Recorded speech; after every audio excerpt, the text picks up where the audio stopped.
शायद तनाव को मिटाने का, लड़ाइयों को कम करने का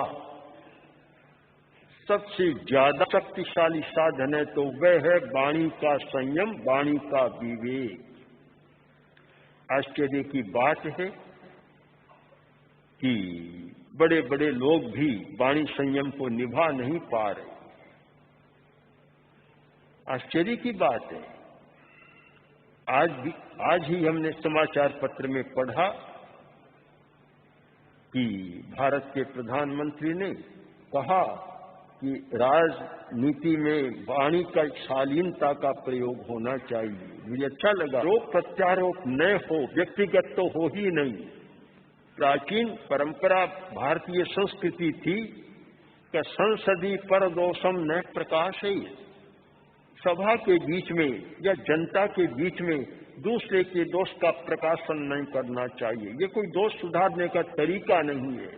दोष को सुधारने का तरीका तो यह है कि जिस व्यक्ति में कोई गलती, दोष मालूम पड़े, त्रुटि मालूम पड़े, उस व्यक्ति को एकांत में जाकर कहो कि भाई ये तुम्हारा काम ठीक नहीं, तुम इस पर चिंतन करो।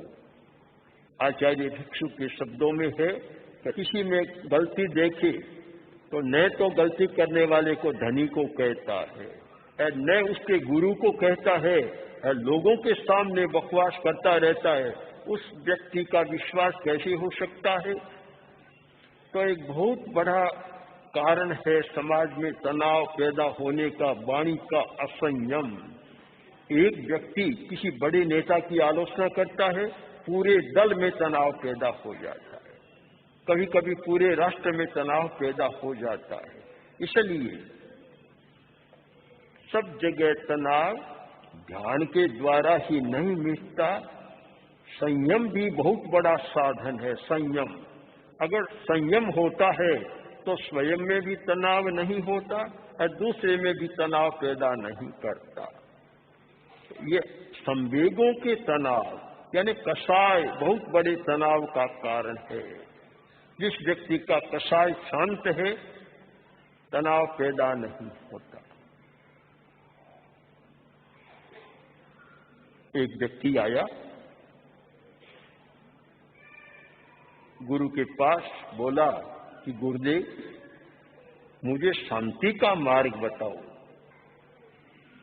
गुरु ने कुछ समझाया, पूरी बात समझ में नहीं आई। तो गुरु ने कहा तुम एक काम करो, आज नगर में एक आदमी मर गया और मुझे पता लगा है कि उसकी लाश को जलाया नहीं गया, वे श्मशान में लाश पड़ी है। तुम जाओ और उस लाश को 20 गालियां देकर आ जाओ। सीधा मत आना, 10 मिनट खड़ा रहना वहां और फिर आ जाओ मेरे पास। गया, लाश को 20 गालियां दी, 10 मिनट खड़ा रहा और गुरु के पास आया। गुरु ने कहा तूने गालियां दे दी? कहाँ दे दी। उसने वापस क्या कहा? तो कुछ नहीं बोला, कुछ नहीं वे तो मौन रहा, बोला नहीं। तो क्या उसमें तनाव पैदा नहीं हुआ?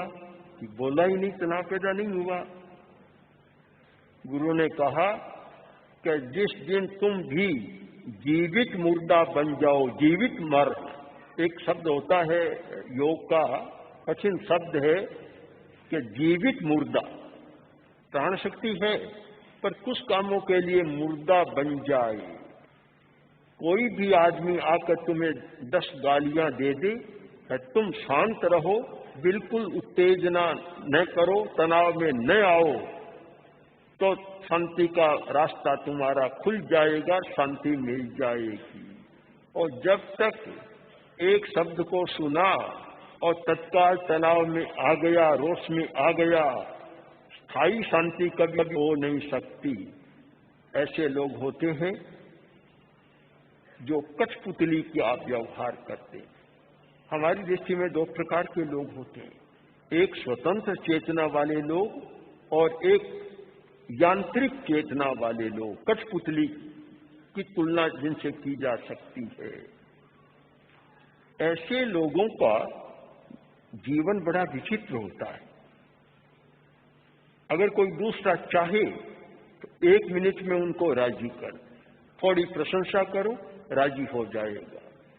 1 मिनट में नाराज कर दे, थोड़ी निंदा करो, कटु शब्द कह दो, इतने में गर्म हो जाएगा। उनका स्वतंत्र कोई अस्तित्व नहीं होता, एक प्रकार से कठपुतली का जीवन जीते हैं। और वे लोग होते हैं जिनमें कसाय की प्रबलता है, संवेगों पर अपना नियंत्रण नहीं है, वे लोग ऐसा व्यवहार करते हैं। जिन लोगों को अपने संवेगों पर नियंत्रण है, वे कभी कठपुतली नहीं बनते, दूसरे की हाथ की कठपुतली नहीं बनते, अपने भाग्य की दौड़ दूसरे के हाथ को उनमें नहीं देते, अपने हाथ में रखते हैं। वे हर स्थिति को सहन कर लेते हैं और तनाव में नहीं आते।